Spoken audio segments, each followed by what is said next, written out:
don't know. I thought it was just the best, only song I could think of that fit the theme of this top 10 stream. Even though that was a little cheesy. But guys, yes, what is going on? This is the Club with the Man 1993. Back up again here for my special top 10 special live stream of the week. And since today, well, there's only about 10 minutes left, so of course, where I'm living at, until February 14th has come to an end, and Valentine's Day has come to an end. And today, people honor their loved ones and whatnot. Also, for St. Val, it's the feast of St. Valentine. Also, for those of you who are religious and whatnot. So I thought, some people did suggest, hey, Mike, how about, top 10, couples, top 10 kisses, top 10 this, top 10 that. So you know what? I thought I kind of combined all of them into what I want to say WWE's top 10 best and worst love stories, basically. I'm not gonna go too crazy on these. I mean, maybe a little, but not too much. But we're basically, again, some of these, most of these are mostly stories, but most of these I try to make it more so moments and stories in this little thing. So guys, grab the popcorn or your water and be ready to go back and talk about the times where WWE tried to bring, the concept, in the words of Mike and Maria Kanellis, the power of love into their storylines. Whether it was, strong sense of bond, or it's just, they brought, a real life couple like the Miz and Maurice into a storyline or something like that. And so really this shouldn't really be, actually this shouldn't be called love stories. It should be like more like love moments, basically, if you know what I mean. So we're going to dig into that and see, what we got on the table here. And let's check the live chat first, see what we got here. Robbie says,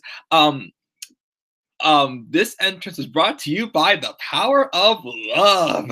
Thank you, Robbie, for joining me. Rusev and Summer Rae. Ruru. Mark said he loved it. AJ and CM Punk, Kane and Daniel Bryan. CM Punk digs crazy chicks for sure. Best is Lita, is Edge and Lita, Mark claims. We may be talking about that one. Of course, y'all also talk about the Festival of Friendship. That was just friendship and not, like a gay relationship or anything. But yeah, that's a good honorable mention there. I should consider putting the Festival of Friendship in here. But yeah, because it should have been more than just a man and woman being in love and whatnot. Well, there is one same-sex relationship I do actually have in my one of my lists. But yeah, I'm sorry. I was hoping to do this like a couple hours ago, but believe it or not, this list was kind of tough to put together. Okay, most of these are from people who, from some real life couples, some, ones that, on screen, couples and whatnot. Some just like a moment or something like that. And well, one of them actually was not really a love story, but kind of more of, an attempt to, interfere in a relationship, basically. Kind of know what that is. But we'll get to that when we talk about the worst of my best and worst love stories in WWE. The creation of Kevin. I still cannot believe they actually had that on WWE Shop for like 2 days. Like that poster was on sale. Man, that would have been funny. But yeah, I should have put the Festival of Friendship in here. That would have been funny to include in this list. But once again, so I'll have a sponsor for this one. And thanks to, Robbie mentioning it, this entrance and this whole special live stream this week has been brought to you by the power of love. And Maria Kanellis walk out again in a tight black dress like you did on Mike Kanellis' 205 Live debut. Damn it, I really wanted to switch places with Mike Kanellis for a night. Anyways, again, getting a little bit out of hand here, guys. But I hope you all guys did have a good Valentine's Day. Of course, some people, like my parents, don't like to go out on Valentine's Day because of how busy it is. They wait to do their Valentine's Day celebration, when it's not as busy. Me, I had nothing because this is my second year in a row without any plans, but it's all good.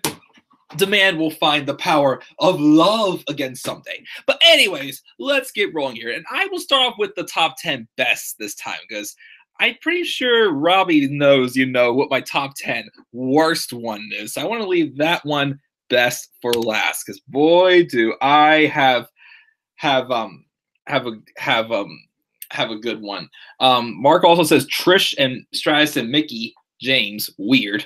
We may talk about that one. Natty's husband.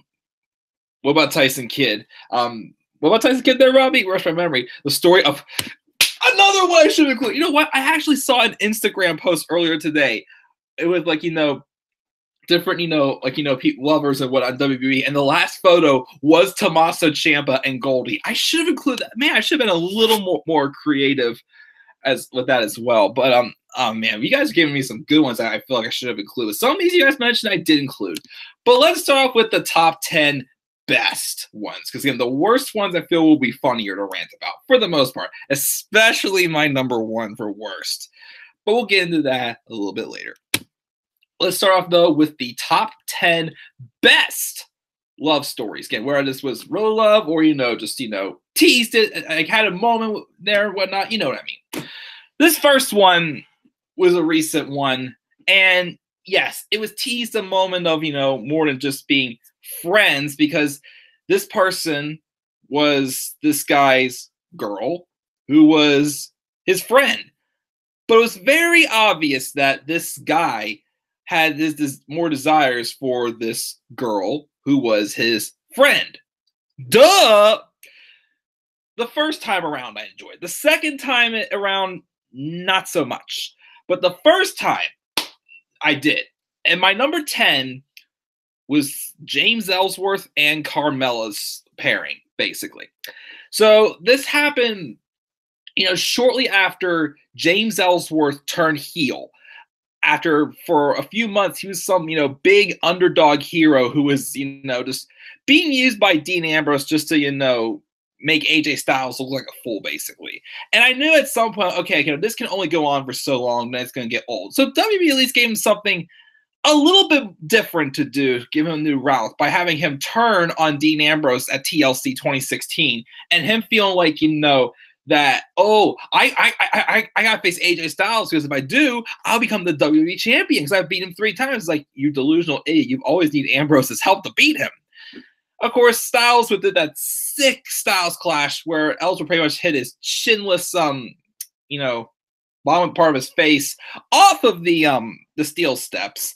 And then he got all bandaged up. He had that neck brace on and everything. And then Carmella seemed to take some sympathy towards him. And I think Carmella actually was the one who pitched the idea of them two working together or something like that.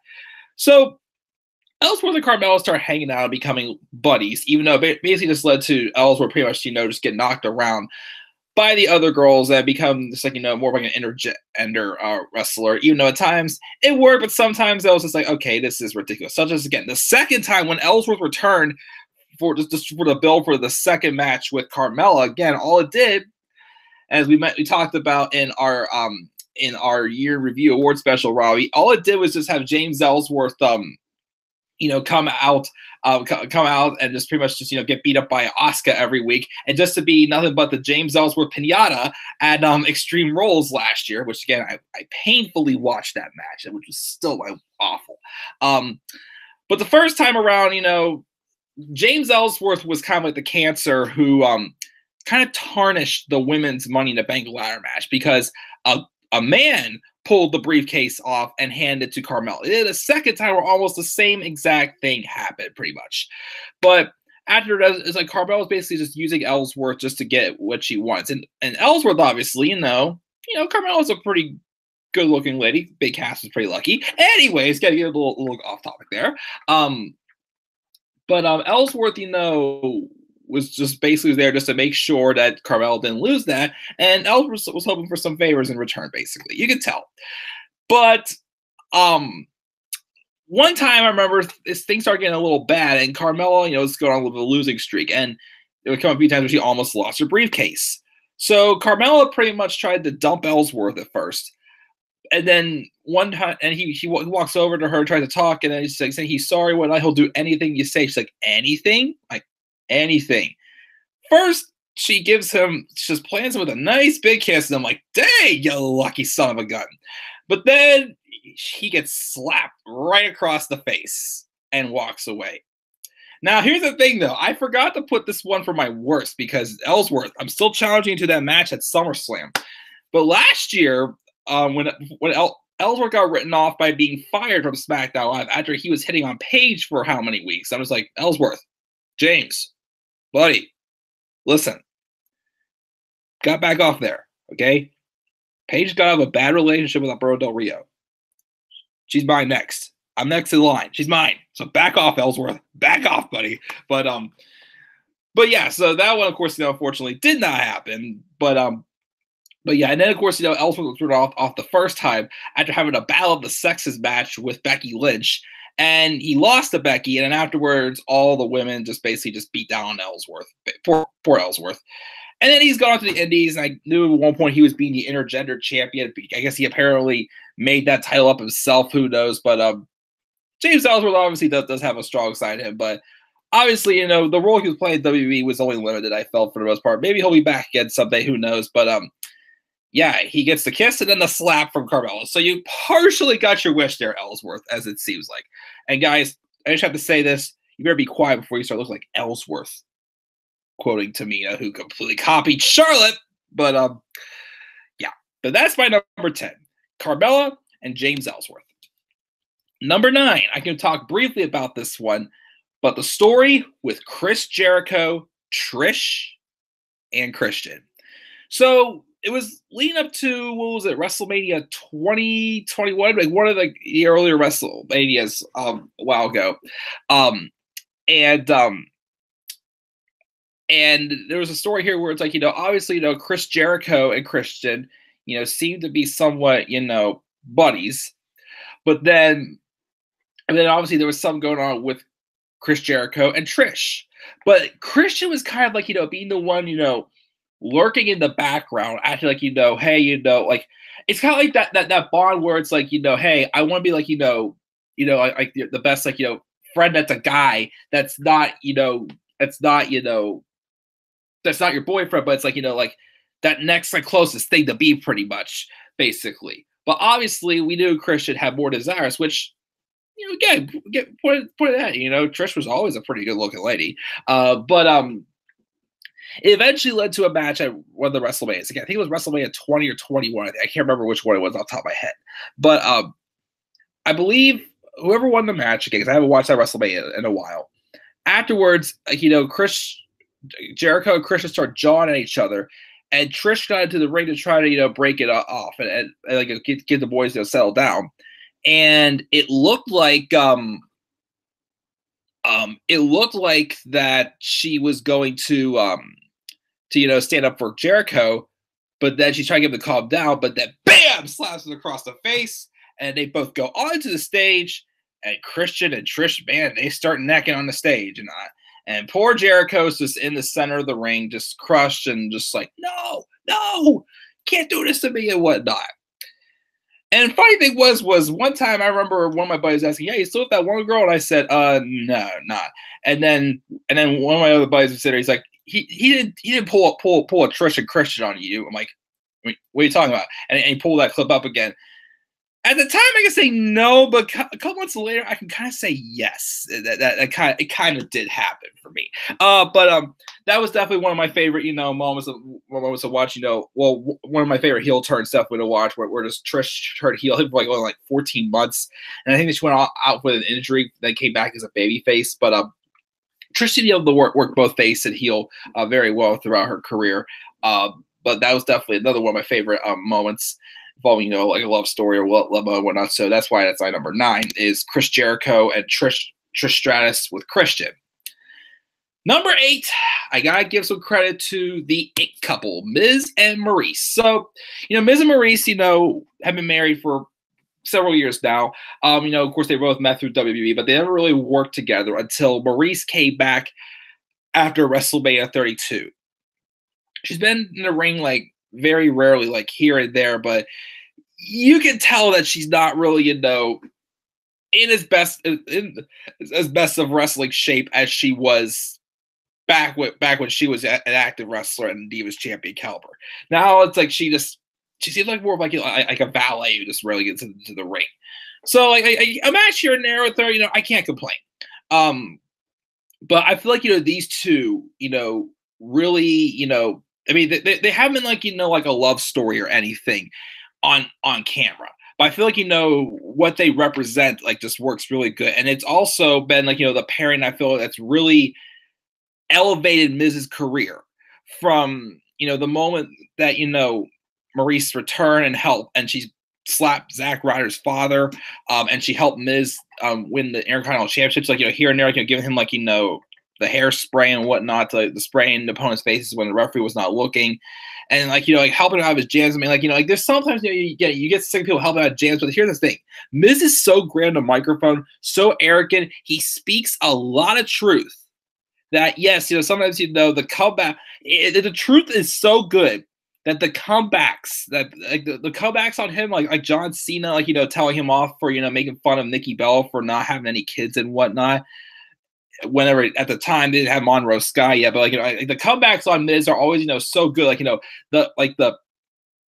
the complaint that Miz says, there's truth to it, but in the comeback afterwards, like a nail, like it makes it even more special. And I feel like Maurice elevating the Miz is also being real again. Maurice is a good-looking person, but the Miz is like, Miz, you arrogant prick. How'd you get so lucky and get someone like Maurice? Like, does she really fit in with you and whatnot? But obviously, again, they've work really well. They have a good marriage and whatnot. I haven't really gotten a chance to watch any Miz and Misses yet, but they both seem that they definitely compliment each other. Whether in real life they really are arrogant and whatnot, but on camera, I mean, they don't seem like they are that arrogant in real life. But on camera, they work as like that great it couple who have everything going with them. And again, it's believable. They're not just some cheapskates that just get handed everything. No, like they're both hardworking people. And again, just having them working together, bringing their relationship on screen, I think works really good for sure. So that's why I gotta give them credit with my little love story stream here. That's why it's my number 8, Miz and Maurice, or now Miz and Mrs.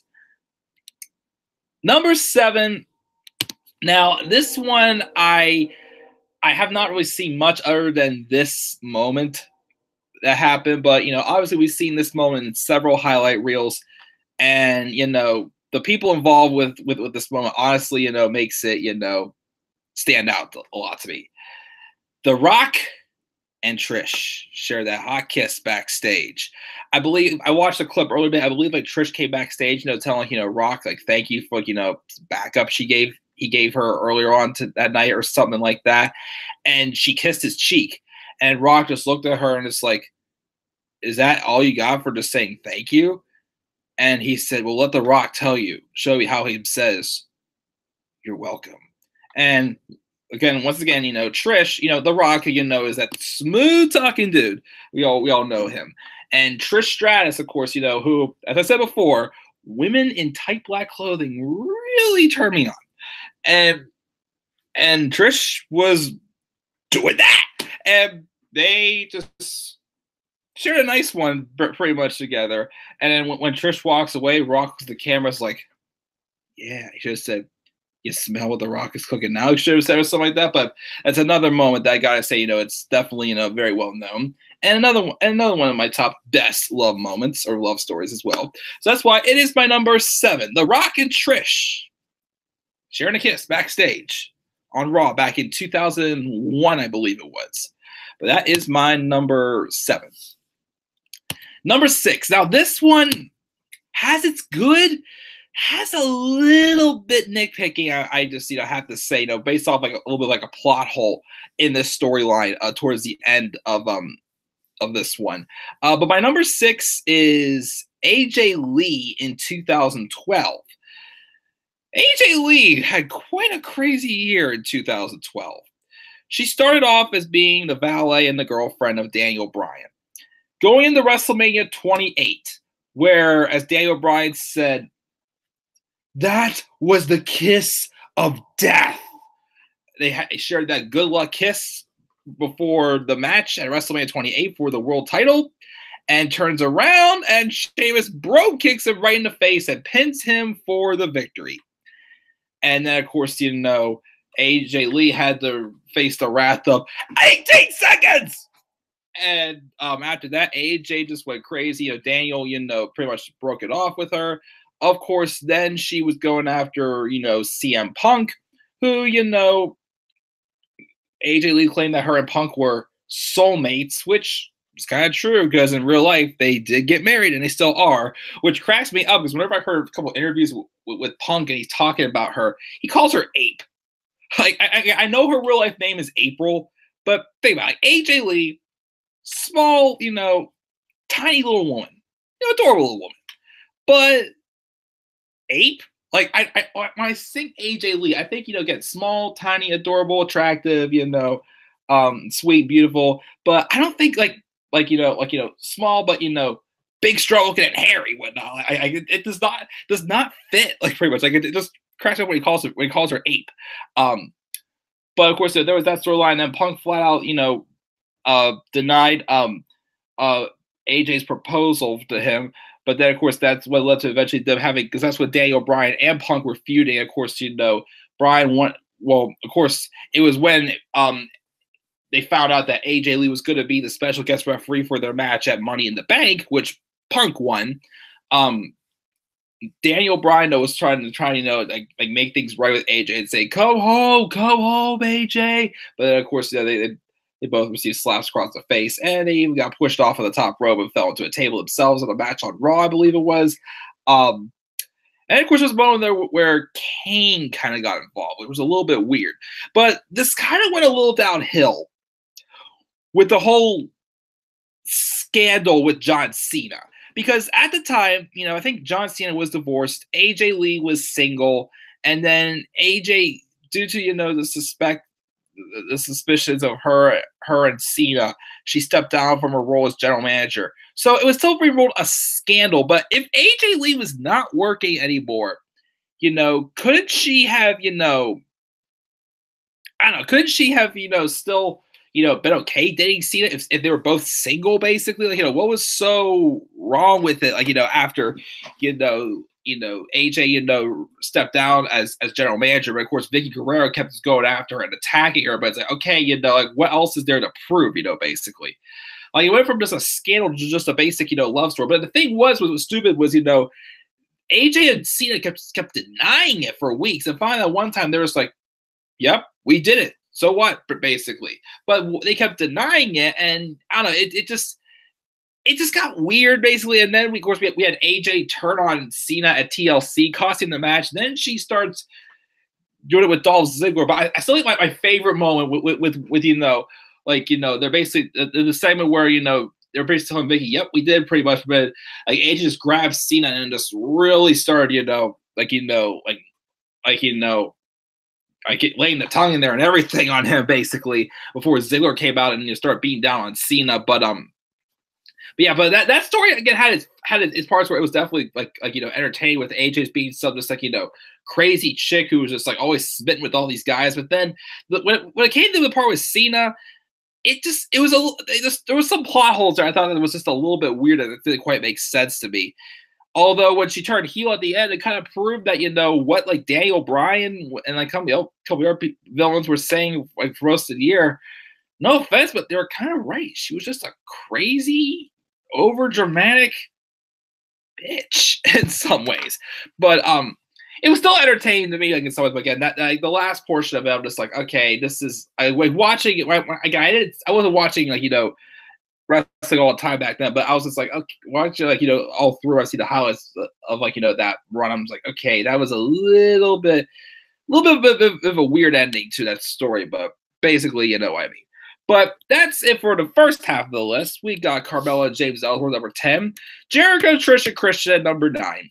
Number 8 is The Miz and Maurice. Number 7 is The Rock and Trish's Kiss backstage in 2011.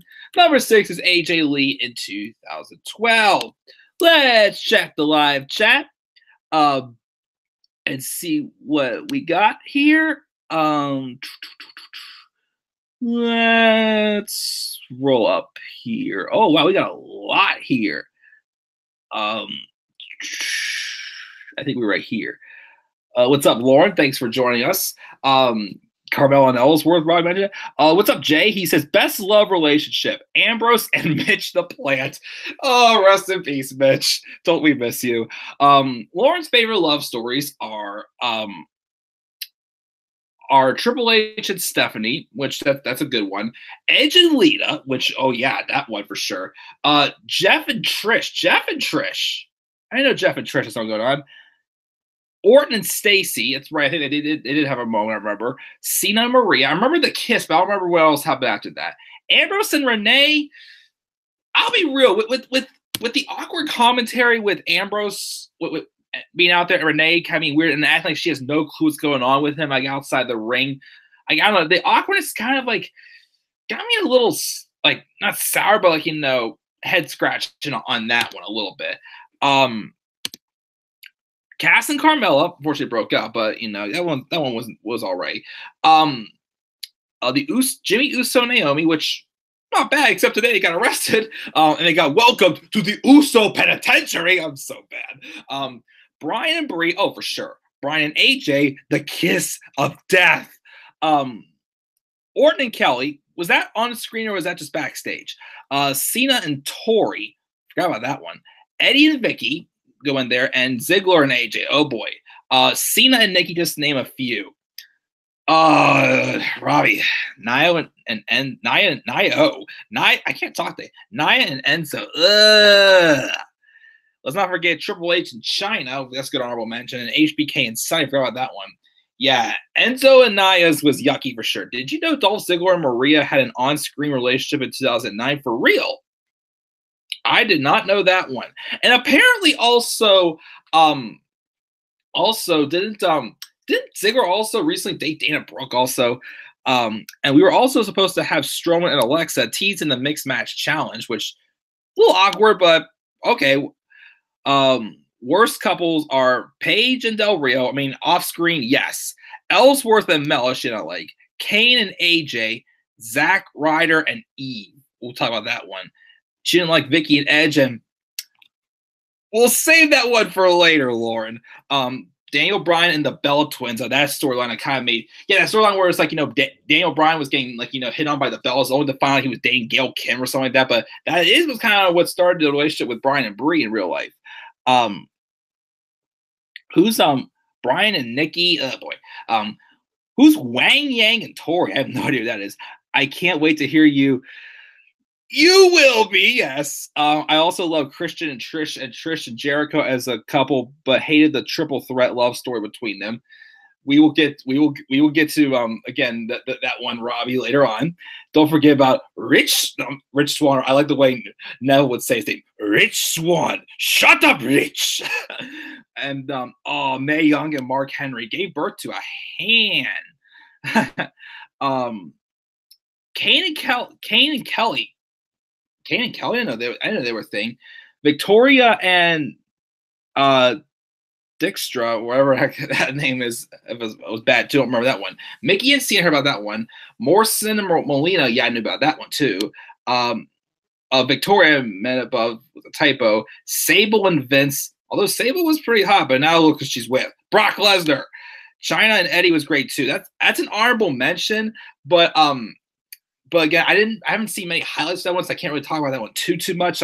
But China and Eddie I hear was great. Latino Heat. How about the love Elias had for his guitar? Yeah, and he breaks them still. Lita and Matt was awesome too. Kane and Lita was awful. Oh yeah, that seemed awkward with Kane and Lita. Miz and Maurice is awesome. Y2J and Steph, forgot about that one. Total Bella's bullshit. Rebound. Rule number 1 of John Cena's house is you don't break any of the rules of John Cena's house, whatever the heck he said. That was funny. Orton and Brie was interesting. Orton and Brie? I didn't know that one happened. Lana and Rusev is great, a lot better than Ziggler and Lana. We'll talk about that one too. Yeah, Robbie is hilarious. Daniel Bryan, AJ Lee, those 18 seconds. I'm like, 18 seconds! Anyone remember the triple threat love story with AJ, Bryan, and Punk? I remember that one because Punk says, I dig crazy chicks.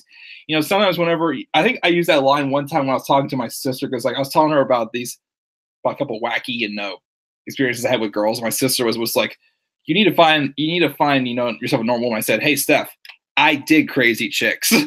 just to be funny. Edge and Alicia was out of nowhere. No, not Edge and Alicia. Boo, that one. You shooting blanks there, sport? I love that line. And he ball tapped him. Deuce and Maurice was weird. I don't know who the heck Deuce was. Michelle McCool and Chuck Palumbo? Who the heck was that? Maria and Santino was ew, as well as Beth and Santino. Claire Morrell wasn't too bad. Kali and Natty. We'll talk about Kali in a little bit. The Iconics, a great love story more about friendship, which now, yeah, that's a good honorable mention for sure as well. Rock and Trish was hot. Wish it lasted longer. Oh, yeah. And again, Trish, man, she looked good that night. Don't really like Tyson and Natty either. You don't? I like Tyson and Natty together. Mike and Marie was also strange, LOL, but they're good together. Well, they are married in real life. I'm surprised they just didn't come in as Mike and Maria Bennett, since that's, Mike Kanellis' real life last name. But with again, it's still getting there. It's kind of been getting somewhere past couple weeks, but again, with Maria still on 205 Live, still act like she like kind of wears the pants in the relationship pretty much. Like, she's like the main thing to focus on and not to invest in, not Mike.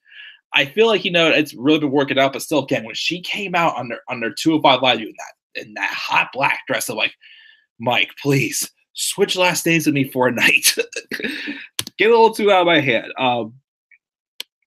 I wish WWE would have developed a love story between Candice and Randy, interesting one, and Steph and Randy, which that could have been an interesting one. Even though, of course, we Orton sealed it with a kiss. I like that line. That was an Orton element. I didn't ship AJ and Cena. Loved her more with Bryan for sure. Ellsworth and Paige was weird, but again, Ellsworth was asking for it. Dawn Marie and Al Wilson.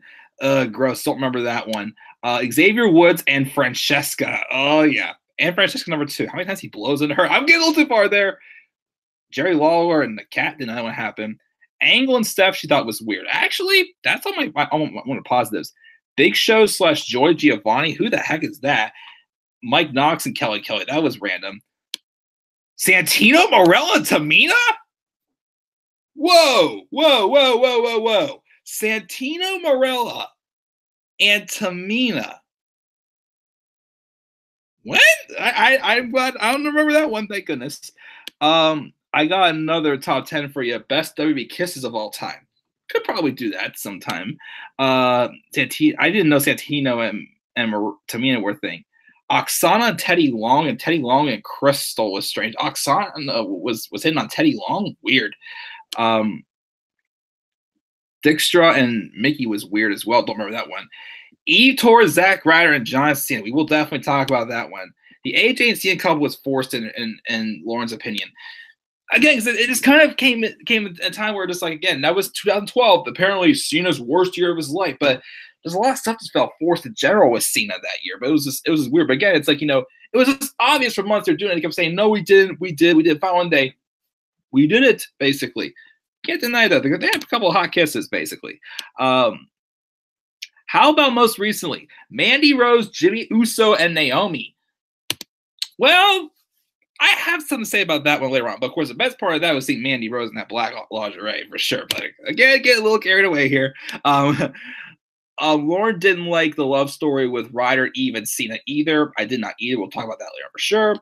John Cena and Maria. Jeff Hardy and Trish Stratus. I never knew Jeff and Trish were together at one point. Santino and Tamina. Still could that happened. Edge and Vicky. I know that one, of course. Dolph and Lana. I'll talk about that one. CM Punk and Kelly. Didn't know that happened either. Even Chris Masters was great, but Truth and Eve was okay. Truth and Eve? I didn't know that. I also wish WWE made Tori and Cena couple as well as Paige and Dean. Paige and Dean, or even Paige and Rollins would be interesting as well. What about Paige and AJ? I mean, not Paige. Paige and AJ Lee. Okay, good. That's wrong. But Dean and AJ, I think was rumored at one point also, which would have been interesting. Zelina and Andrade would have been perfect, but seeing her with Alistair is shocking.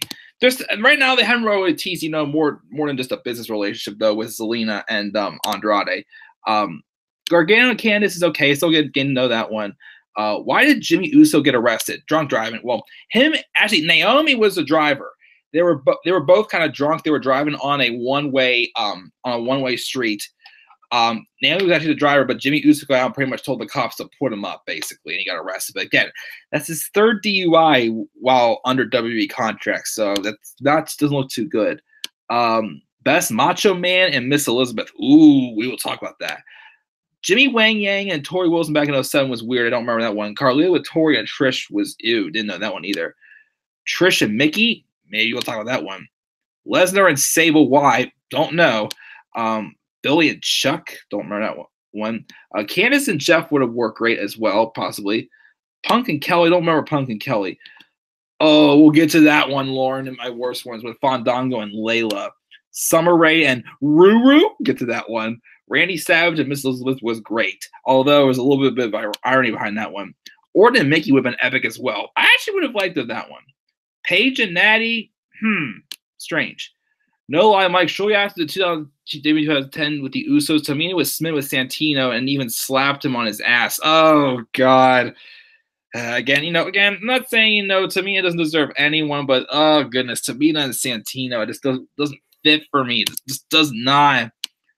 Flair and Tori, ew. Oh, geez. Shortly after, Santino and Tamina teamed up and beat Ted DiBiase Jr. and Maurice on Raw, and Tamina was walking on his back. That was weird. Punk and Kelly was ECW. That's probably why I missed it. Hogan and Elizabeth. That's another good one, of course, as well, since that caused the explosion of the Mega Powers. But thank you for stopping to live chat, guys. I will continue on here. Again, so far, we've got Carmella and Ellsworth, Jericho, Trish, and Christian, Miz and Maurice, The Rock and Trish, and AJ Lee in 2012. Number 5, Daniel Bryan and Brie Bella. I mean, I know they haven't really done much on screen or TV, but they the most of the time, they paired them up as moments where obviously Brie Bella was very much needed, for the moment, basically. I think the first time really they had them, well, besides, the story of 2011 when, both Nikki and Brie are basically just arguing over Daniel Bryan until they found out that Bryan was actually dating Gail Kim. But again, real life around that time, that's when Brie had, I just freaking knocked over off the broken piece of my desk. But that was around a time where Brie and Bryan first started dating, which are actually their real first names. But of course, then it came around, I read in this book the funny story of the first time they tried to, do it, have sex. Apparently, Sheamus walked in on them, which, come on, Sheamus, why would you do that? Don't be that guy. Anyways, but even on screen, where Daniel Bryan's retirement, or even the story of Daniel Bryan coming back into the ring and with his feud with The Miz, a few times that's happened. You can definitely see from that, and from the behind the scenes things you see, you can just definitely tell that those two are very supportive of each other, and that they're always pushing each other for to be the best they could be and whatnot. And the few times that they've had moments like they involve feuds, segments on screen together, you could tell that it's all just tied right into the on-screen thing. They don't have to be anything else but themselves. And they're definitely, a group that, a lot of people definitely look up to and want to be. So that's why I got to give them credit, but put them on my number 5. Number 4, this is the only same-sex relationship. Well, this is only the same-sex pick that I have on these lists. But again, the Festival of Friendship for just a friendship version would have definitely been good for this as well. And even Tommaso Ciampa and Goldie would have been funny as well. But number 4, Trish and Psycho Mickey. Just the fact that this is probably at one of the highest points of Mickey's career. And she had full control over that character, just coming in and being just a big Trish Stratus fan and trying to push it for even more than just being a fan. She was in love with her, to eventually leads them, have this obsession to eventually be heartbroken that Trish just won't acknowledge Mickey, which I think I also heard rumors that they were considering making this Mickey and Lita. Also, Lita was going to be Mickey's fan favorite basically and whatnot, and not Trish. But let's elevate Mickey James, definitely becoming one of the top women of that generation. Of course, she would go on to definitely be kind of one of the bigger names definitely in the company once Trish and Lita retired in the mid-2000s. I definitely think it was definitely a great story as well, and probably the best for Mickey James. I kind of wish, even though they probably can't pull off the same exact material since it's not TV 14 anymore, I kind of wish they would have just completely brought back the whole psycho Mickey James character, not just Mickey James being just, a mean woman, basically. But Mickey, gotta say, despite being older, you're quite fine. So number 4 is Mickey and Trish. Number 3, I actually did enjoy the storyline, well, definitely an honorable mention to Stephanie McMahon and Triple H in general, like whether it's back in, when, they were working together on screen, like, when they weren't, of course, they weren't married yet in real life when they worked together on screen, back in with the Stephanie McMahon Helmsley era, just the two people who just took advantage of their power to get, everywhere they wanted to. But of course, the awkward, twisted there with, Kurt Angle, of course, hitting on Stephanie to a time where Triple H was a very dangerous heel, and just basically Kurt was asking for Triple H to basically find out and kick his rear end. But even though that was happening, Stephanie was still kind of showing, some sympathy for Kurt at the time, because at the SummerSlam match, I believe, like, when Triple H was looking, she was down at the ringside helping to make sure that Kurt was okay and whatnot. But definitely, definitely a storyline where Kurt was definitely asking for it, what he was, secretly, making out with Stephanie McMahon whenever he had the chance. But definitely, again, Triple H and Stephanie McMahon, again, they even though sometimes, again, I do get sick of Stephanie's character, but, give the credit again. Both of them have done a lot for this business for sure. And, even like in when the Authority angle wasn't getting too overdone yet, they played that role to a T basically. And, they just, always would rub it in, like, even using their love to rub in, like, how powerful they were and how nobody could stop them and whatnot. And I felt it just worked. It worked great. And, that was kind of like, taking, like, what Triple H was, back when he first joined the corporation back in '99, there to transform him to, like, when he actually was a corporate figure in 2013 when he turned heel at SummerSlam 2013. They kind of transferred that into just the corporate role, and it was fresh at the time. And yes, over time it did kind of get a little old. And right now I can't tell where he's being a heel authority figure or he's being the face story figure, which again, right now, I think Triple H at least should be, well, even Stephanie too, but Triple H should be like more like the face authority figure. The McMahons are really back to help make things better again. Then we should be thinking them as heroes and not villains, but who knows? But number 3 was Triple H and Stephanie McMahon with Kurt Angle, with the honorable mention, of course, just Stephanie and Triple H as well. Number 2, believe it or not, this was my number 2 because, I've seen some, this really should be my number 1, but it's my number 2 because, again, I've seen, how it's been for watching WrestleManias and SummerSlams. But again, I feel like I can't appreciate as much as the number 1 because, even though I've seen like the highlights, and I haven't watched my number 1 that often either, but it was still, to me, one that was like, I feel like it was definitely very hardcore, I felt, but if you know what I mean. But number 2 was the Macho Man, Randy Savage, and Miss Elizabeth, of course.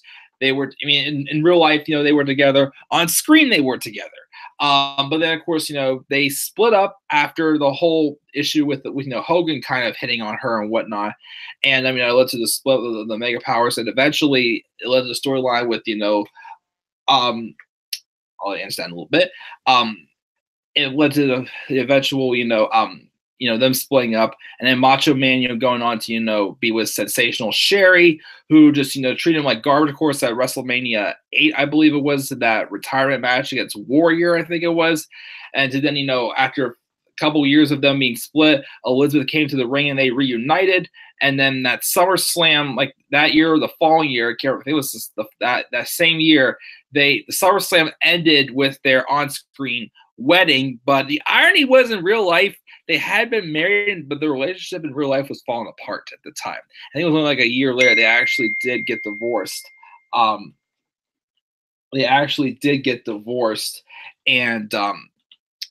unfortunately, it was, like when things were getting good for them on screen. Off screen, it wasn't, unfortunately.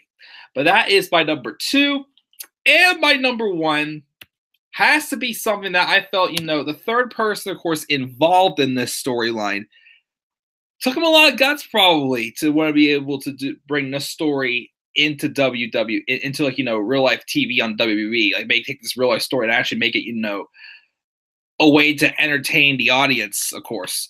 But my number 1 is Edge and Lita. Of course, it was Matt Hardy and Lita who were together for like, what, 6-7 years? And then Matt Hardy has that feud with Kane the year before in SummerSlam 2005, I believe it was, whenever, that whole storyline with, Kane, being the father of, Lita's baby or whatever the heck it was. And that's right before Matt Hardy went away for about 8 months with a knee injury. But during that time, it's been kind of like Edge and Lita were good friends. They kind of became even closer, and then apparently Lita cheated on Matt Hardy, and WWE then would fire Matt Hardy or keep him away because he knew that him and Edge would cause a ruckus. But then they brought him back. They actually, made this into, a real feud. Of course, this is right at the beginning of Edge's rise from going from, more of like the tag team and mid-card champion to a main event star with Money in the Bank.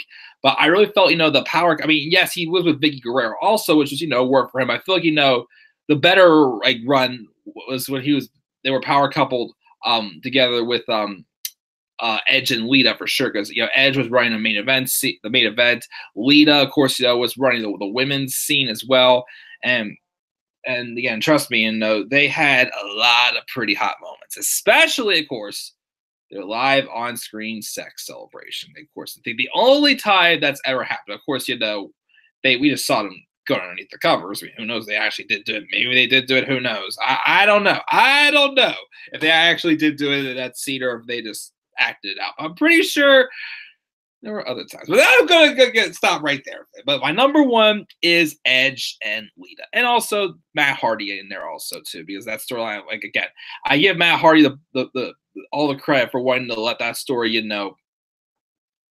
the act to do that out of not for real, try to literally kill Edge live on screen is what happened. Because trust me, that was ever my exes and any of that happened, I would definitely, I would not want that to be public like that. But props to them for doing that to entertain us. So thank you. But anyways, that is my top 10 best. We'll get to the worst in a second. We're going to go over the list one more time, check the live chat, and then get to my worst storylines. I know Robbie already knows what one of them is. But again, my best again were Carmella and Ellsworth, Jericho, Trish, and Christian, Miz and Maurice, The Rock and Trish, AJ Lee, I did Crazy Chicks, Brian and Bree, Mickey and Trish, Triple H, Stephanie and Kurt, the Macho Man and Miss Elizabeth, and Edge and Lita. Those are my 10 best. Before we get to the worst, let's check the live chat once again. Before we get to the worst, let's check the live chat again and see what we got here. Batista, what about him? Batista and Molina, I heard about that one. I support Brian Bree as well. I love the story with them, and Orton was very interesting that Orton wanted Bree. I actually did not know that Orton wanted Bree. Big E and AJ, was that one really actually ever a thing, or was that really just a team? Big E and Caitlyn, I didn't know Big E and Caitlyn were one. Caitlyn Ziggler, they did have that they did get caught making out that one time. Brooke Hogan and Orton, ooh. That's a good one. I forgot about that one. Brooke Hogan and Orton from the feud in 2006. Even though, let's be real, the Orton and Hogan match wasn't too good at SummerSlam that year. I got a good top 10 dream matches we wish we could see. I think I do have that one listed. Do you know it was supposed to be Lita and Mickey? Yeah, I did hear Lita and Mickey. I still think 06 was the best time of Mickey's career for sure. Top 10 mixed tag teams. I think I have. Let me see if I got that one written down. I don't think I do. Top 10 mixed tag teams. Oh, more top 10s Lauren had listed. Top 10 couples we could have seen or wish never broke up. Top 10 couples we wish we could have seen / never broke up. I heard Triple H kept China for Steph. And by Love Orton and Steph together. Taker and Michelle, that's more real life. Taker and Steph, really? Tess and Steph, that was a good one too. Vince and Linda, oh boy, the abuse of that. Sable and Tori, forgot about that. Dawn Marie and Tori, they had some moments there too. Vince and all the WWE Divas, ugh. Same with Lawler and the Divas and Flair, ugh. Yeah, I just, again, I know it's just show business, but I still found it a little bit weird that the owner of the company kept writing himself into segments with making out with young girls. I found this a little bit weird when I would see those. Lita and Matt Hardy for sure. HBK and Sherry, good honorable mention. Must be awkward when WWE characters are making it work on screen but not off screen for sure. Yeah. Edge and Lita, the ultimate WWE couple, just hated how they had to make Lita heel in it though, for sure. But it worked really good. The Edge and Lita affair was real for sure. Beth and Edge in real life, yeah, I think they're good together. Too bad Edge and Lita didn't last longer than 2 years, unfortunately. Uh, um, she's gonna stick around. Awesome. She'll post her predictions sometime this week for Sunday. No worries. I know you're busy. AJ and Hornswoggle. Ugh. I meant Triple H left China for Steph. Yeah, I did hear about that one. I know that is true, but I don't know that's the reason why China's not in the Hall of Fame, or because of her sex tapes or whatever the heck that also happened with her. Um, but let's get to the worst, guys. Now, gets these worst. One of them is just maybe the storyline wasn't that good, or just I try to make these like it was just they just didn't work together. But it was just not a good story for the most part. I don't want to make these as like judgment. Any of these women are ugly. And yeah, so trust me. There's some women in WWE I'm like, no, not my type for sure. Some like, yeah, definitely me. But I know I have no chance at all, guys. But so I don't want these top 10 worst ones to be insulting in any way whatsoever. But one of them, though, I chose more so because it kind of did put a damper on a few things in general. But we'll get to that one very shortly. That was actually my number 9. But let's get started with my top 10 worst stories. At first, I just want to answer this text really quick. I'm playing someone in a game of 4 in a row, and I'm trying to beat them. Come on, load.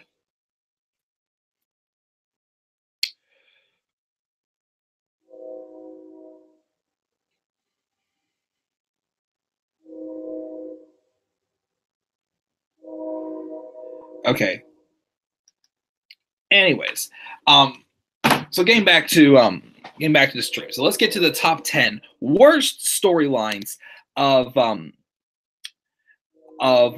2000. I mean, worst love storylines of all time. I could say. Start off with number 10, which was a recent one again. I liked it for certain things. But at the same time, I gotta give credit because some of like the plot holes and the whole point of it. But my number 10 is Mandy Rose seducing Jimmy Uso.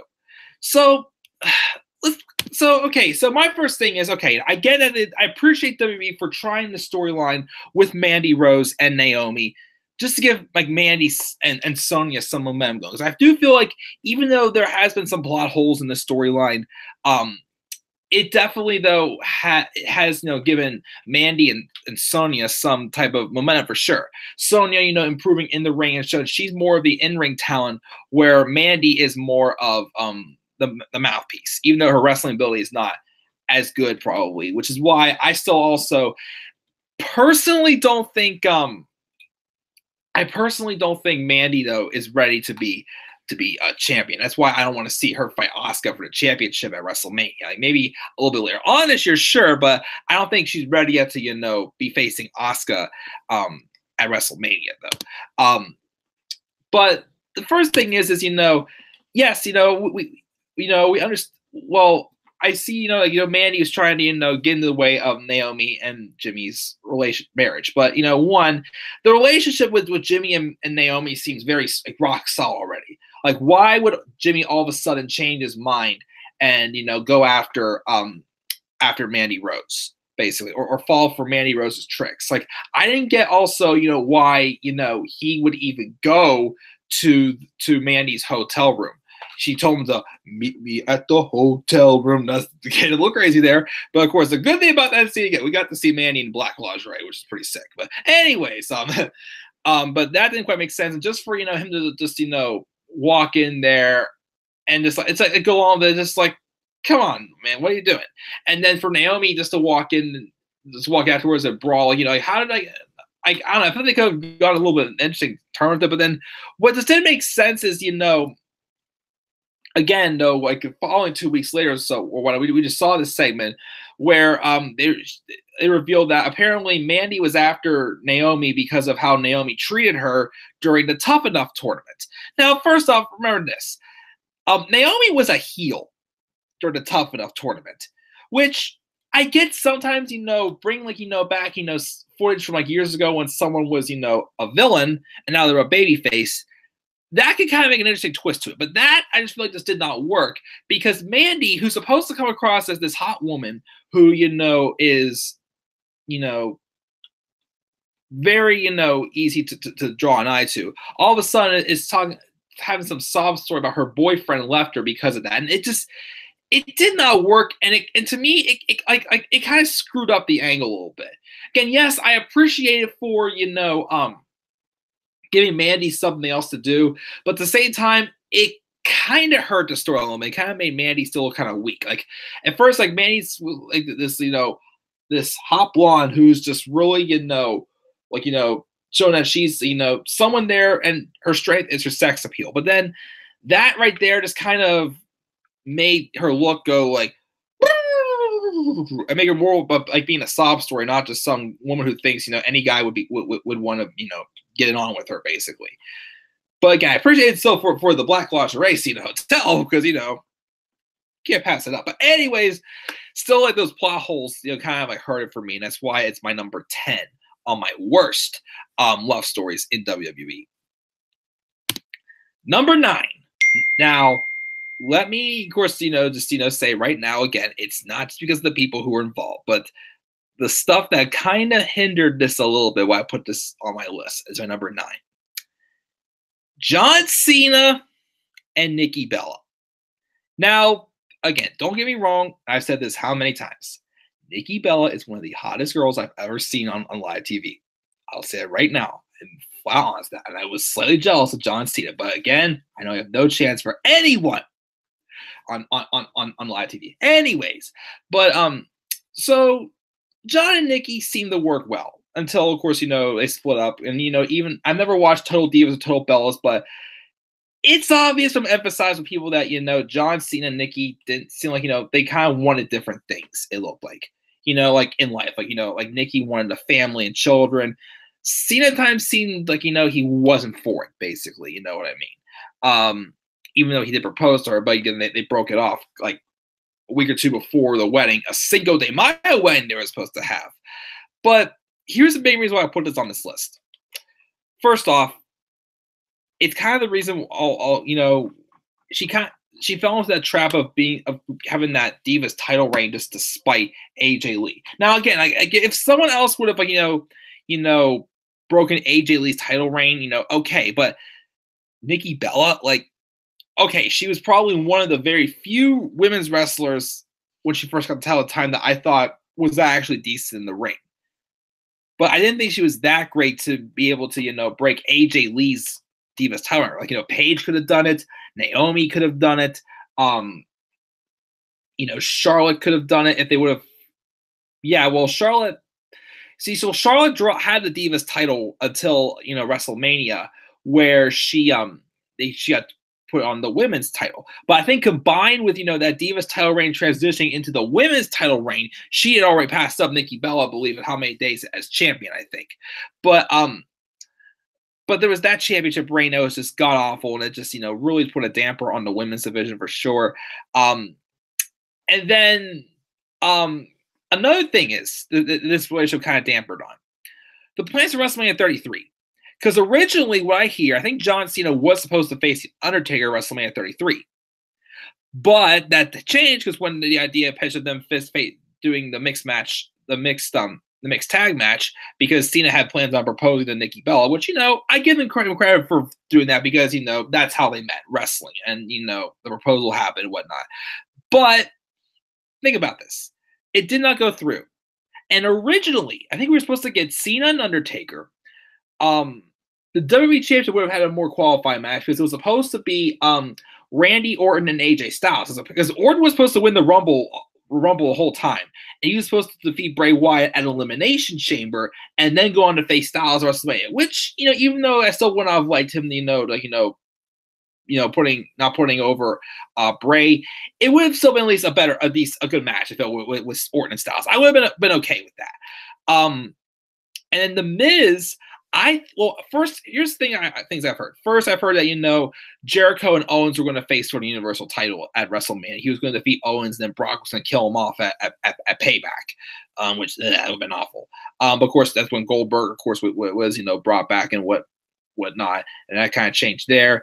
Also, I think Jericho actually pitched the idea of working with Nakamura, and that was when Jericho said he would stay till WrestleMania 33 if he could work Nakamura at WrestleMania 33. But then, of course, also, I read another rumor somewhere else that Nakamura apparently was going to debut on the main roster at WrestleMania 33 and challenge The Miz for the Intercontinental Championship, which I feel that could have been interesting too. So there were some plans. I mean, I don't know what since Roman Reigns would not have had an opponent, then since he wouldn't face the Undertaker, I don't know who he would have faced. But in all honesty, I feel like the John Cena Nikki Bella thing not going through kind of put a damper on some other plans for WrestleMania 33. WrestleMania 33 to me was okay. It wasn't the greatest show, but it wasn't the worst. Like there were moments in the show that I did enjoy. A couple moments I did not enjoy. I overall still thought it was a fun show. Well, a fun but not extremely fun show to watch. But I feel like some of those matches could have been a little bit better. But unfortunately, and then of course calling the Bellas legendary when they came back last year, which again, they're hot. They were successful in the reality TV show business, but not in the ring. They're like the time that they stood out in the ring has passed because it's a whole different generation now. Like that's why I wasn't a fan of having Nikki and Ronda main event Evolution. I mean, I'll give credit; the match was better than I expected, but as a main event, it still should have been that last woman standing match with Charlotte and Becky. That's what it should have been the main event. So again, not like a terrible couple, but again, they've definitely hindered on some things for sure, which is why John Cena and Nikki Bella are my number 9 on this list. And remember, the only door that Nikki Bella ever knocked down was the door to John Cena's bedroom. And that's the same exact door he threw it right back out of. Number 8. Speaking of, we talked about him a little earlier, and I still had no idea there was a thing going on with him and Tamina. But what about this one, guys? Santino Marella and Emma. Emma was someone else I honestly thought she was pretty decent looking, especially when she was a heel. I think she really stood out to me more as a heel for sure. Well, character wise and look wise as well.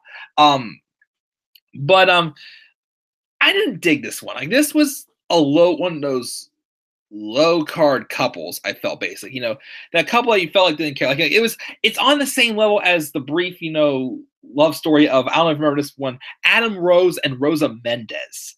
Like it was on that level. I felt, but it was kind of like a thing where it's like it seemed like Emma, who at the time just seemed like this, delusional. I mean, again, I still want to watch the match with her and Paige at NXT Arrival. I still need to watch that show. I'm gonna do it sometime, do a live review with it. But I was not a big fan of Emma with her whole dancing.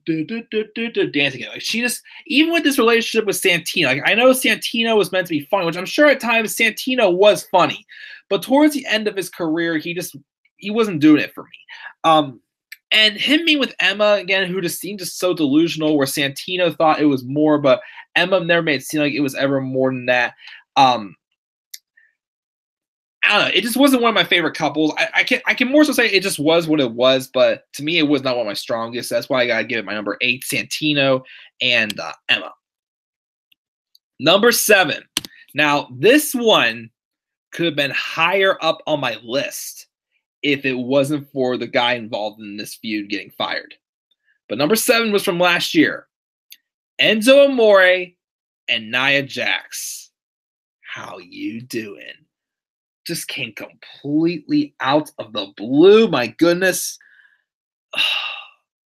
Again, my biggest thing was, if Enzo Amore was really not that liked backstage, why did WWE give him this big push in the cruiserweight division, a division at the time that felt like the low card championship division?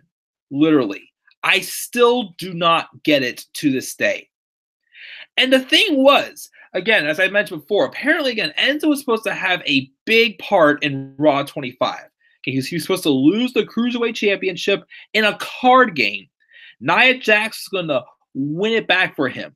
But the whole point of the Nia Jax and Enzo Amore love story was that was going to be a storyline leading into WrestleMania 34 for Nia and Alexa, with basically, Enzo and Nia pretty much, only being together because, Enzo wanted to get it on with Alexa, or one of the, basically, long story short, it was going to pretty much end up having Enzo end up with Alexa Bliss, which I don't know, maybe, but rather him than Nia, but it still would have been a little weird. Again, it probably would have only added just a little bit more spice. Because, I mean, the story was all right at the beginning with Alexa and Nia, but here's the thing. One, Nia Jax got a title shot because Alexa Bliss was mean to me.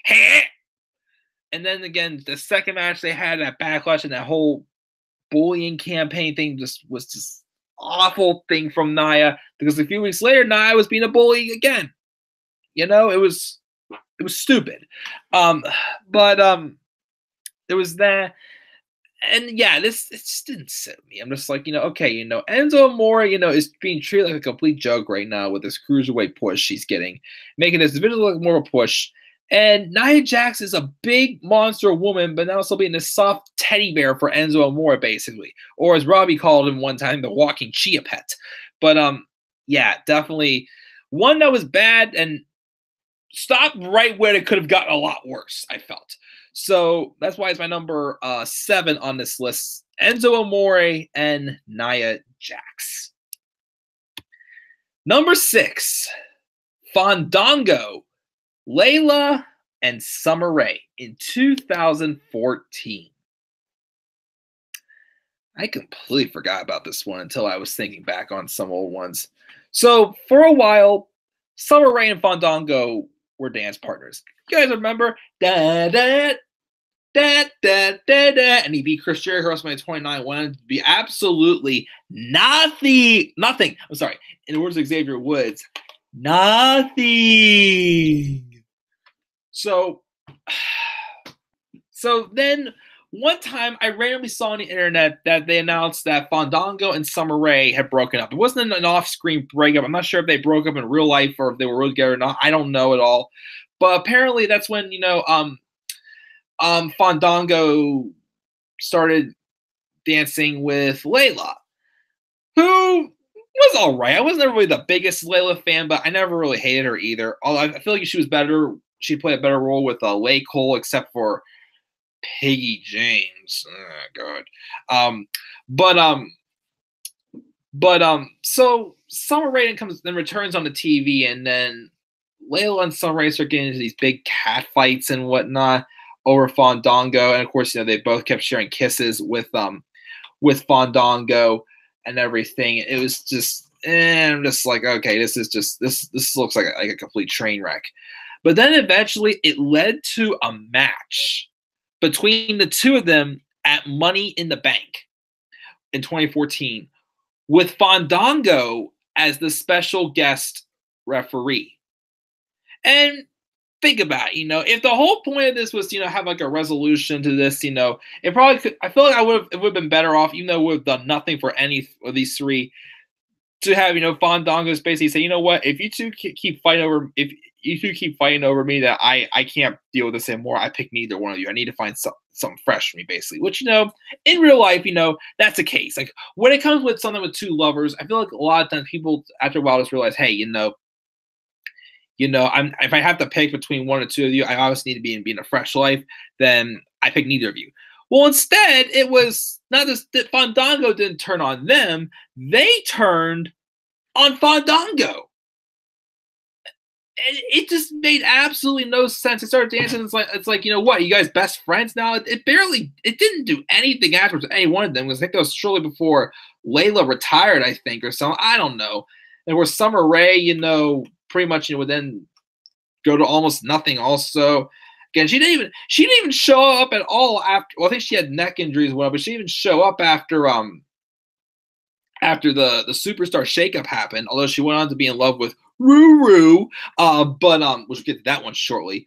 Um, but um, but yeah, she just went on to do nothing. And this is right at the end of Layla's career. And Fandango, he disappeared for a while, but he came back as like what, a salsa dancer or something like that. But that didn't work until he went back to his to what he used to be. But then with nothing, the only other time he's been almost somewhat interesting was beginning of the Fashion Files.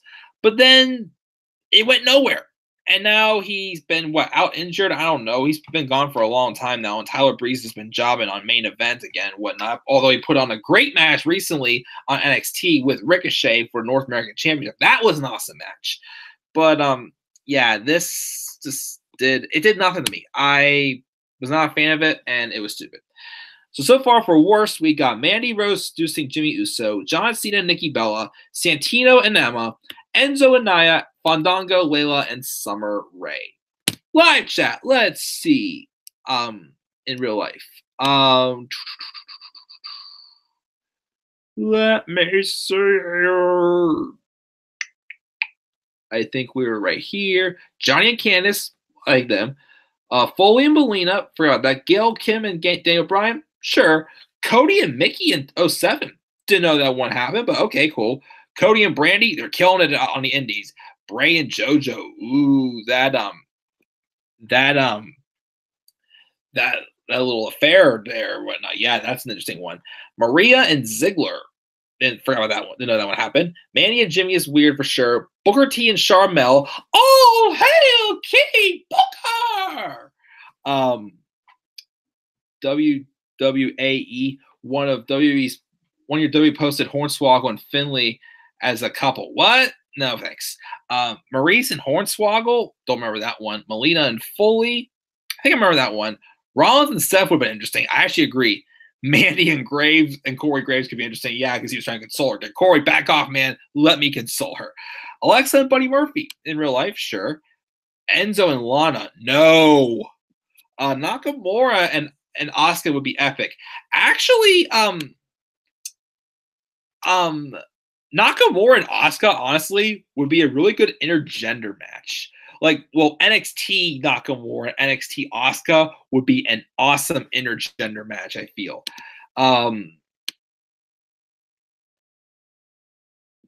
You don't like Nikki and Cena?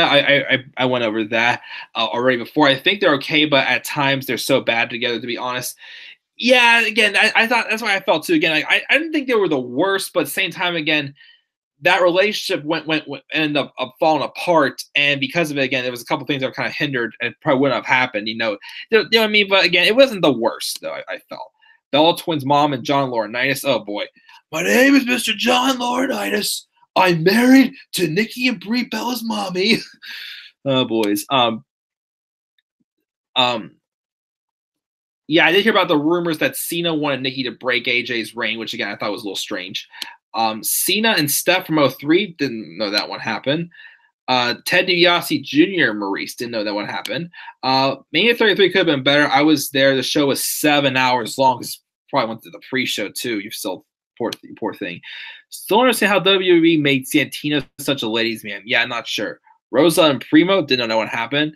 Santino and Emma, yep, that one was, well, it wasn't really, it was more than like, like they were paired together, but like Emma acted like it was just like, they're just buddies, and Santino obviously was desiring for more, but never got there.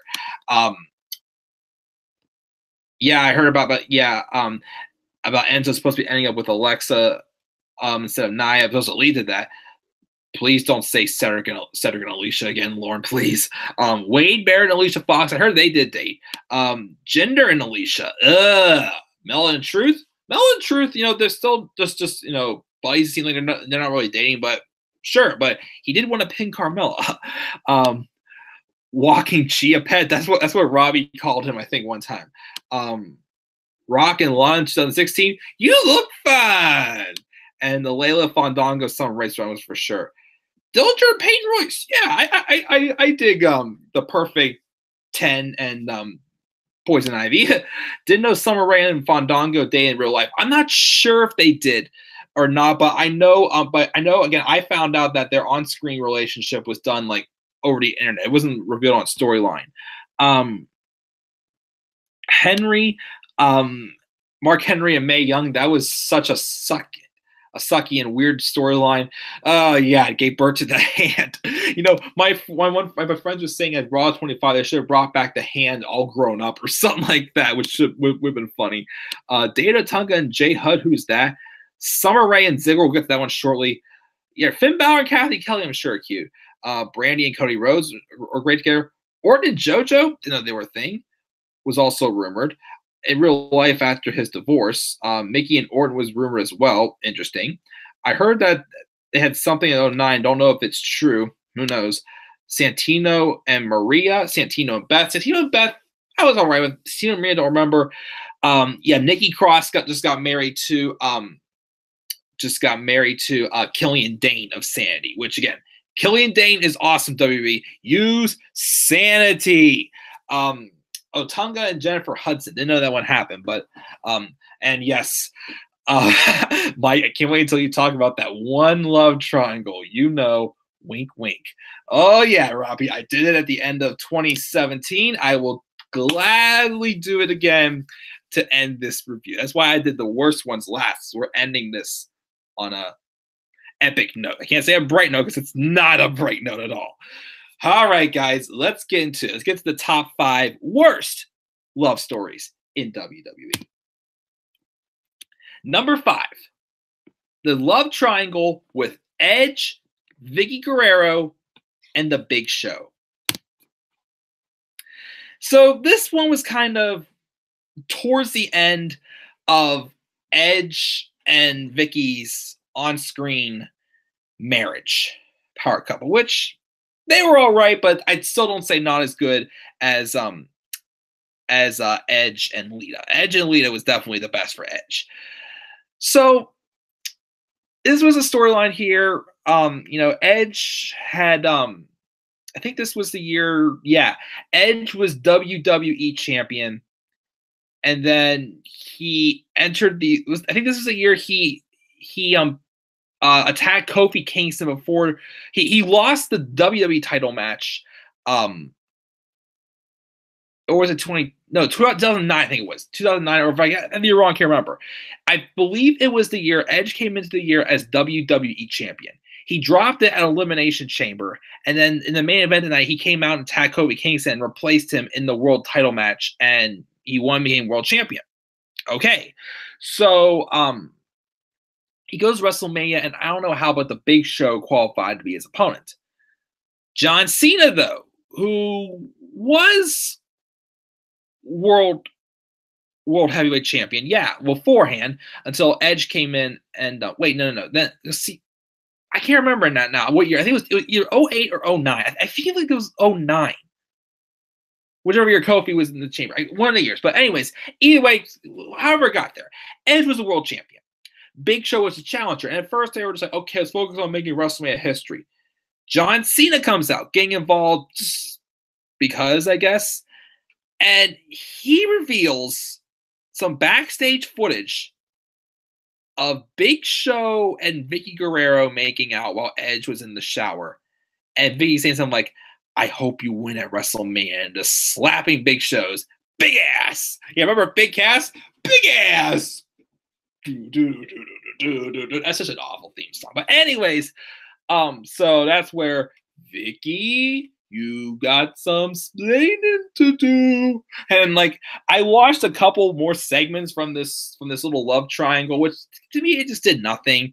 I mean, it just led to Cena just sticking his nose into into a love title. I mean, not a love title, a love story for like no reason at all. And it just didn't feel like it did anything really, to be honestly. And then Big Show kept walking around going, "Don't be mean to my lover." It's just like, it's just one of those moments where Big Show is being booked as like the reason why I've hated Big Show as a heel sometimes is he's not booked as like, a big dangerous monster. He's booked like the world's biggest child looks like. Let's go, Dorney! Let's go, Dorney! You're all nothing but losers. Like this, again, I respect Big Show for sure, but some of his heel work has been god awful. And him and Vicky Guerrero, no thank you. But of course, eventually it led to, Big Show in a feud with John Cena. after Edge won the title back from Cena at Backlash, where of course, Big Show slammed Cena into that spotlight that looked like it hurt. And then we had 2 matches, a Judgment Day and then a submission match at Extreme Rules that Vicky made for Big Show, whatnot, favoring him and whatnot. But then after, Vicky quit after she lost in that hog pen match, Santina Morel again, that was awful too. That's when Edge said, "I want a divorce." But of course, when Edge retired, he mentioned, a lot of things he did. He goes, "I married Vicky Guerrero." And I was like, "Ooh." He goes, "I divorced Vicky Guerrero." Yeah, basically. But no offense, because I keep remembering that Vicky is apparently one of the sweetest women in real life. So if that's the case, then I don't want to bash on Vicky here too much. But it's still this love triangle with Edge, Vicky, and Big Show is just strange. And of course, Edge and Vicky were in a couple of triangles. That, of course, was also with him and Alicia Fox. No, thank you. That's not a mention for worse. I'd say Edge and Alicia. But yeah. So I gotta say, that one's definitely, because it did nothing. It was just pointless. The love story triangle with Big Show and Edge just did nothing, and it was just to give Cena another WrestleMania moment. So I don't know. So that's why it is my number 5 on this list. Is the love triangle with Edge, Big Show, and Vicky Guerrero. Number 4, John Cena, Eve, and Zack Ryder. Embrace the hate.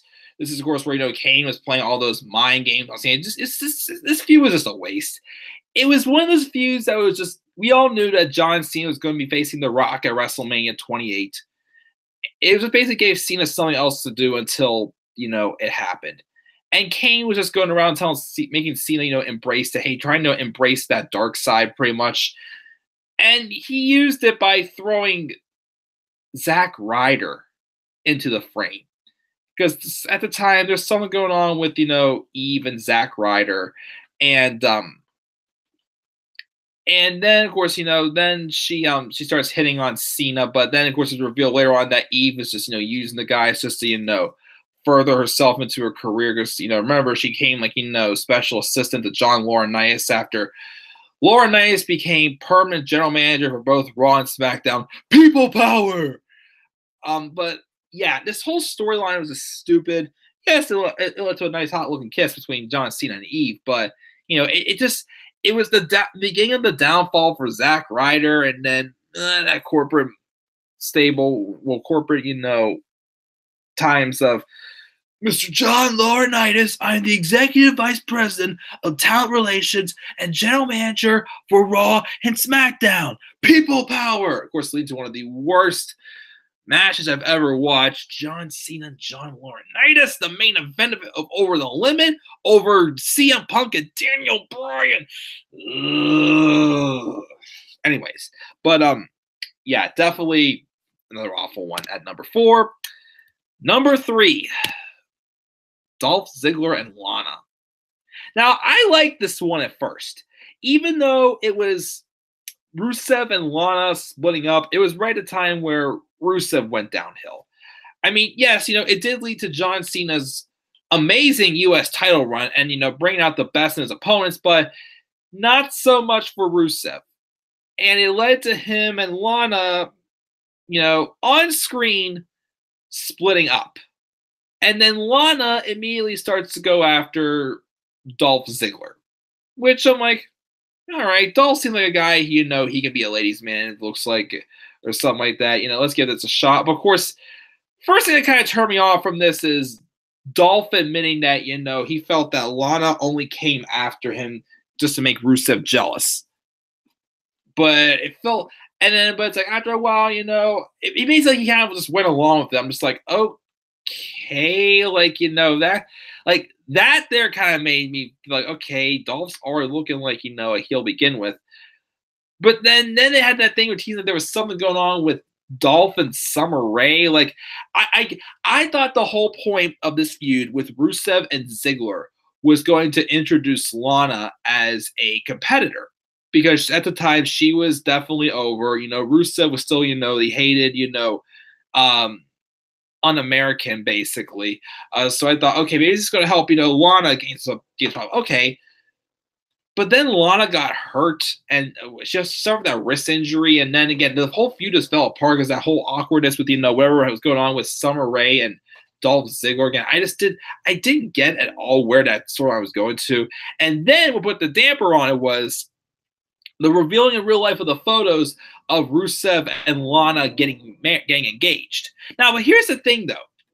Before this whole split happened, they never really, yes, it was revealed apparently in real life Lana and Rusev were dating, but they never made it an on-screen thing. They made it more of like a business relationship. When they randomly put Rusev and Lana back together, because I remember I was at the Raw when they first came back, appeared on TV, since Lana had recovered from her injury, and since their engagement was revealed. They were on an episode of Miz TV, and it was just to set up for that match with Ryback and Rusev at TLC that was honestly nothing. And it just led to the weeks of Rusev and Lana just constantly making out on live TV. And I'm just like, this isn't them. Like, it just wasn't them. I mean, yes, you could, after a while, bring the fact that, I kind of like appreciate, they brought the fact that once they were married, and then, of course, obviously, the We Want Lana chance, and she'd be like, he is the only man that can have me, whatnot. I get that, but just them, like, weeks is making out on stage all the time. It was just like, this is not them. Like, it was complete out of their element, and again, it just led Rusev down a bad pipe, and, again, just brought Dolph down even more to the never-ending, downhill spiral that Dolph has been down. Again, he keeps randomly appearing here and there. Again, Dolph, go to AEW. Go to ROH. Go somewhere else. You're going to be appreciated, my friend, because you, my friend, are talented, but you have never been appreciated in the WWE. Yes, the money I know is great for you, but seriously, bro, you're going to be appreciated much more if you go somewhere else. But definitely still, it's a really twisted and awful storyline that I just couldn't follow along with. But that's why it's on my list at number 3. Dolph and Lana. Number 2. Do I really have to talk about this one? Punjabi Playboy. The great Khali coming out basically saying, who's going to kiss the Punjabi Playboy this week? Ugh. What do we see? Like him with Natty. Beth Phoenix kissed him to get him out of the ring. It's just like, this guy is just disgusting looking. He was not entertaining. He was boring. He just goes, oh, oh, whatnot. He was only champion in 07 because both Mr. Kennedy and Edge got hurt. And then he just make him into just a big, tall, walking stick that people choose who kisses him. It was just gross. I hated it. It was just disgusting. I don't have more to say about it. That's my number 2. And finally, the moment you've all been waiting for. And Robbie, I hope you're cleaning off your palms right now, my friend, because I know you love me talking about this storyline. I got a lot to get off my chest about this one. One of the biggest storylines that really, really dampened the cruiserweight division before Triple H took over, and it also really hurt my fandom for one superstar and the momentum of a future cruiserweight champion that went on to be awesome in 2018, that I'm begging WWE to give him more opportunities than just the cruiserweight division. You're doing it with Mustafa Ali, now do it with Cedric Alexander also. But my worst love story of all time in WWE, Cedric Alexander, know him, and Alicia Fox. So when the Cruiserweight division first came back in 2016, Cedric Alexander was obviously one of the guys that everyone, was looking forward to seeing. He got a lot of respect from the fans, and he got the "Please sign Cedric" chant after he lost to, I think it was Kota Ibushi, I believe he lost to. And Triple H came out, acknowledged it, and gave Cedric the respect he deserved. He was saying, yeah, all right, we'll sign him and whatnot. And they did. Well, one of the first few weeks that Cedric was there, we see this it's random backstage segment, just like right before we're getting ready to go to a commercial break. I'm like, oh sweet, Cedric Alexander man on Raw, awesome. And then they pan a shot to Alicia Fox. And I'm just like, no, no, no, no, no, no, don't do this, no, please, no, no, no. And then they went with it. The following week, Alicia Fox had a match with Bayley because apparently Bayley was playing with Bayley buddies with Cedric. I don't know what it was, but don't talk to my boyfriend and whatnot. But then somehow Noam Dar got inserted. And honest to God, until Noam came back, from his knee injury and has kind of gotten away from Alicia, I used to hate Noam Dar. Like I could not stand him at all whatsoever. He just seemed like some young delusional guy in there just having the strings pulled by, of all people, Alicia Fox. And again, apparently here, and the only reason why this tournament happened is because Vince McMahon thought at first Noam Dar's Scottish accent was funny the way he said, Alicia Fox. I was saying like, Alicia Fox. Like, how old are we? Same with, back when we got to, the catering segment with, everyone laughing at Drake Maverick because of the piss jokes. Going to eat any eat? You're pissed. You're in trouble. You're in. Again, how old are we here? Like, I had people laughing at me for that stuff when I was like 9 years old. These guys are like, what, 35, 40, maybe a little younger than that. And those jokes. But anyways, so Vince, of course, loves these little things like, hey, oh, P, Alicia Fox, Alicia Fox, oh, they are so funny. Oh, Bobby's sisters and drag, oh, they're so funny. This storyline, remember this, guys. This storyline started right at the beginning of the Cruiserweights returning in 2016. And Cedric Alexander did suffer an injury, kept out for about 3 months. So they threw in Rich Swann to kind of stick up for his buddy, basically. And this feud went on and on and on and on. And, again, there are heel romance couples like, Edge and Lita were great together. Nikki and Edge were okay, could have been better, but, they were still acceptable. Stephanie and Triple H, awesome. And a few other heel couples, Miz and Maurice, again, that worked well. This one with Noam Dar and Alicia Fox was just flat out pitiful, annoying, and it just looked so childish. Again, when Cedric returned, they finally ended the feud 9 months after the love story began in like June, July with that I Quit match on 205 Live. And I actually didn't watch the match, but I watched the highlights and I was just savoring every single moment of Cedric Alexander's yelling at Noam to quit, and he refused. Like, you asked for this, and started just smashing on the chair to smash his hand for Dar said quit. And then he broke up with Alicia Fox saying, I just used you. But then, of course, he went away with his knee injury and came back as a babyface. Now I think the guy's awesome and definitely on a roll, especially having one of the better matches of the year this past week against Tony Nese. But again, I know Robbie's favorite part of me talking about this. The best part of this feud of all, a couple weeks before this feud ended, 2 weeks in a row, Noam Dar came out for a match on Raw. He was FaceTiming Alicia Fox, and Alicia's big head was appearing on the Titantron.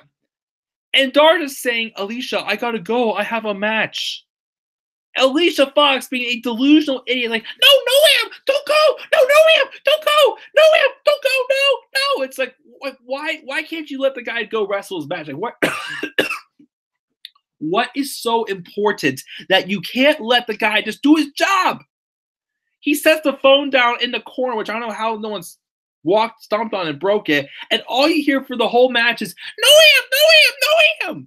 Again, one of those weeks, I remember I had a really bad day. Don't remember what exactly happened, of course.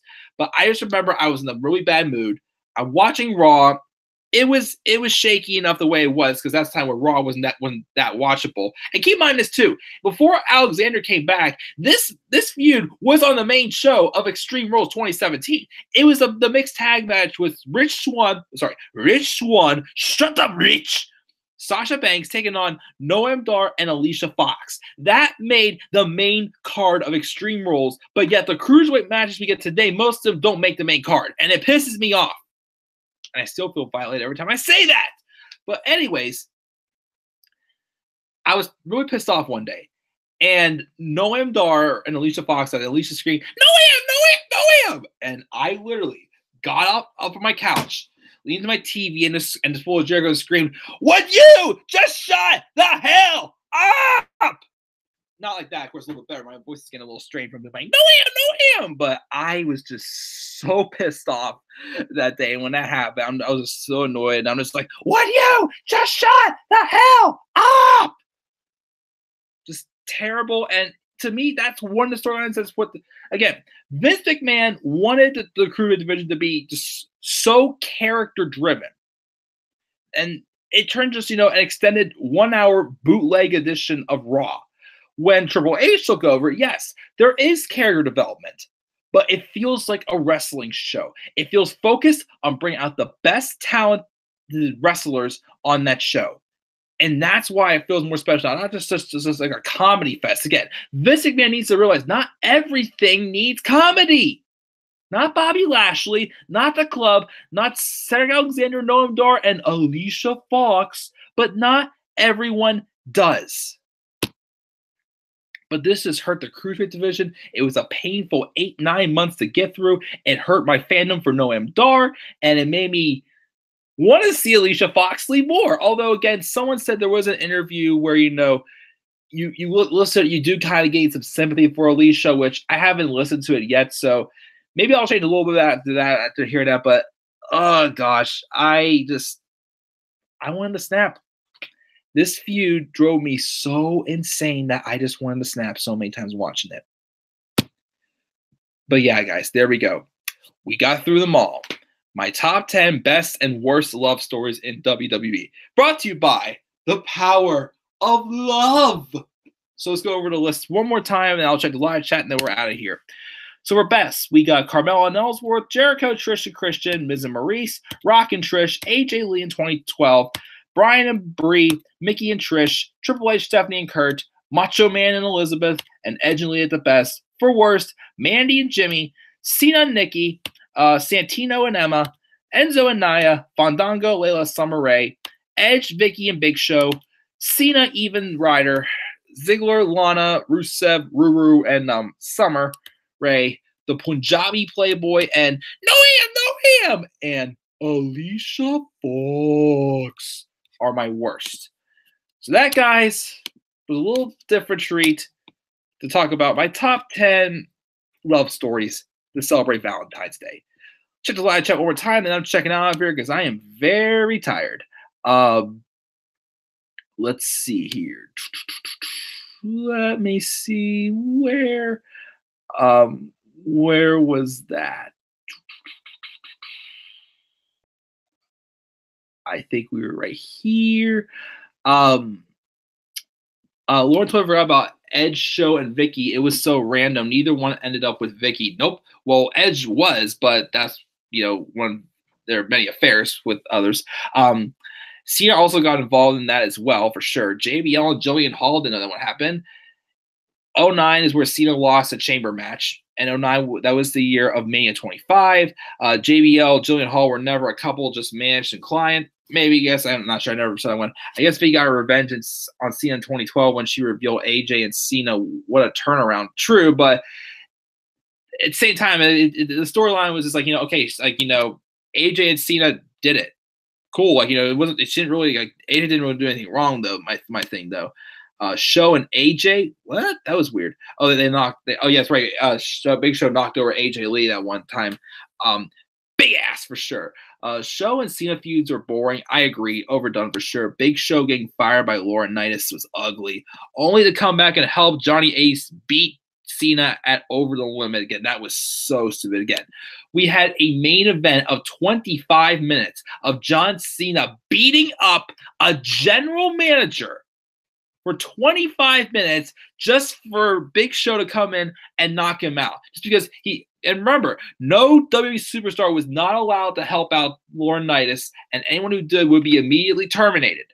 But of course, someone who was fired helped him out. So, and Big Show crying on the Raw he was fired. I'm sorry for making fun of your voice. Oh my gosh, it was so stupid. Anyways, remember when Santino was, oh goodness, don't remind me about Santina. Said she wanted Rosa Mendez. Oh geez, I didn't know that. Cena 2012 was Cena's worst year, but he still won stuff though. I don't know. He just mentioned Santino, which is awful. I still can't believe WWE had Santino become Santino, which is awful. Yeah, that was the line I was waiting for the line with John Cena Eve. I left a broski for a hoski. I forgot about it. That segment where he's literally telling off Eve was epic. Every time Cena had a love storyline, they're always screwed him over, but not in the Mania 30 storyline. Which, that one worked, and that one did work. Again, except for the fact that the marriage didn't go through, unfortunately. But it did work, though. I did like that one, though. Eve was a great heel after all that, and she pulled it off for sure. Wish she would return. I agree. I never liked Laurinaitis either. Again, my mom actually works with a janitor, and the first time I saw him, I'm like, he reminds me of John Laurinaitis. And my mom has complained about him before, apparently. So anytime she complains about him, I literally just pull up my phone and start playing John Laurinaitis' theme music just for the heck of it. I agree. Punk and Bryan should have main evented Over the Limit 2012 or even the heavyweight title match, but WWE. Oh yeah. Kevin Owens calling Summer Rae Rusev's Lana wannabe. I forgot about that one. WWE also made Ziggler a ladies' man for sure. I always wonder what Becky and Zayn would look like as a couple. I hear that was rumored as well. Becky and Sammy. I actually dig that. Well, now that Becky's, a badass, which I hope she still is again. I still hope that segment from Monday didn't kill that. Becky though, maybe Becky and Sammy, I'm not too sure. That might be a bad idea for sure. Every time Lana gets injured, she's a face, but when she returns, returns as a heel. That is true. That just happened as well. I don't understand why WWE punished Rusev and Lana for getting married in real life. Yeah, I don't get it either. Well, I think because their photos got leaked on the internet. I think that's why. But then again, here's the thing too. We all know it's like any TV show. We all know these people are actors. Them being, again, it's no secret anymore. So why, why would they be upset with that? Zack Ryder, Alicia Fox. I don't know what happened. Yeah, Collie was ruined for sure. Yeah, Mike rant. I did the rant for you, Robbie. Lauren's heading to bed. Yeah, I'll hopefully be doing my review Sunday for Chamber, and I'll be trying to do live reactions also. Alicia Nunn was funny. She thought though, yeah, but still was a damper though on the cruiserweight division. Noam Dar took quite a beating in that no DQ match, but he was really improved and showed great potential as return. I agree, definitely for sure. Those fate times were epic though. I couldn't stop laughing. It drove me nuts. Yeah, thanks Lauren for joining us. And later that year, Alicia became crazy captain of Raw's women's team at Survivor Series. Oh goodness, Santino and who? Too many people. KQOD Gaming for sure. You're a bastard, Daniel Bryan says. Oh yeah. Insane Fire. That'd be a good couple's name for Sami Zayn and Becky Lynch. But yeah, guys, I'm gonna check out here. Thanks again for joining me live for this little Valentine's top 10 special. Again, guys, leave some of your favorite WWE romances down in the comment section below. As always, stop like on the video, subscribe or comment on my channel, and follow me on Twitter, DemandBryan3. I'll be back up here live probably Sunday for some live reactions for Elimination Chamber. Not sure which matches yet. Probably just the 2 chamber matches. And also on for my live review as well. Next week again, next week There will most likely be no top 10 special, unfortunately, because next Thursday I leave for my vacation. But I will be live here on Monday, Tuesday, and Wednesday. And then the following week, which is I'll be out of town, I will try to go live if I get the highlights. If I don't, then I'll have to record my reviews and then upload them to YouTube at a time I'm able to. So guys, I say patient me over the next week or so, and I'll also try to get Fastlane, TakeOver, New York card predictions, and even my WrestleMania 35 predictions out within the next week or so as well too. So stay tuned for more odds that's come, guys, and thank you guys for watching. I'll check out and see you guys all later. So until then, guys, have a great night and peace, everybody. And also, happy Valentine's Day. And may I say also, the Valentine was arrested because he stole someone's heart.